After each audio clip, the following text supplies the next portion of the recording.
కార్మికుల 3 నెలల పెండింగ్ జీతాలు చెల్లించాలంటూ గ్రామ panchayat employees and workers union CITU ఆధ్వర్యంలో కరీంనగర్ జిల్లా కలెక్టరేట్ వద్ద ధర్నా నిర్వహించారు.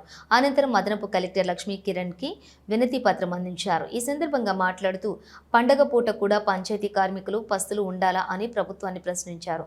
తెలంగాణ రాష్ట్ర ప్రభుత్వం పంచాయతీ కార్మికుల పట్ల నిర్లక్ష్యంగా వ్యవహరిస్తుందని, పంచాయతీ కార్మికులు అంటే చులకన భావంతో చూస్తుందని మండిపడ్డారు. నా పేరు కుప్ల శంకర్, గ్రామ panchayat employees and workers union Karimnagar జిల్లా ప్రధాన కార్యదర్శి. ప్రధానంగా ఈరోజు కరీంనగర్ కలెక్టరేట్ వద్ద ధర్నా చేయడానికి ప్రధాన కారణం ఈ జిల్లా వ్యాప్తంగా ఉన్నటువంటి గ్రామ పంచాయతీలో పనిచేస్తున్న సుమారు 1400 పైచిలుకు కార్మికులకు 3 నెలలుగా పెండింగ్ ఉన్నాయి. అది ఆన్లైన్ రికార్డులో పేరున్న వాళ్ళకి, ఆన్లైన్లో పేరు లేకుండా కూడా సుమారు 200-300 మంది కార్మికులు పనిచేస్తున్నారు.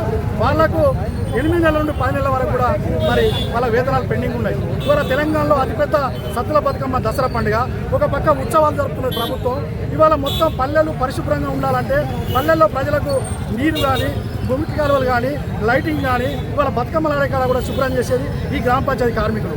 మరి వాళ్ళకే 3 నెలలు, 8 నెలలు, 10 నెలలు జీతాలు పెండింగ్ ఉంటే వాళ్ళ కుటుంబాలు ఏ విధంగా పండుగ చేసుకుంటాయని చెప్పేసి మేము ప్రశ్నిస్తూ ఈరోజు కలెక్టర్ గారికి వినతి పత్రం ఇవ్వడానికి వచ్చినాం.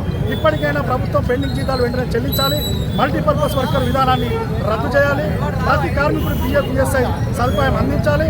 ఏదైతే ప్రమాదశాస్తు డ్యూటీలో మరణించిన కార్మికుడికి 20 లక్షల రూపాయలు ప్రభుత్వమే ఇన్సూరెన్స్ సదుపాయం అందించాలని ప్రధాన డిమాండ్లతోటి ఈరోజు ధర్నా చేస్తున్నాం.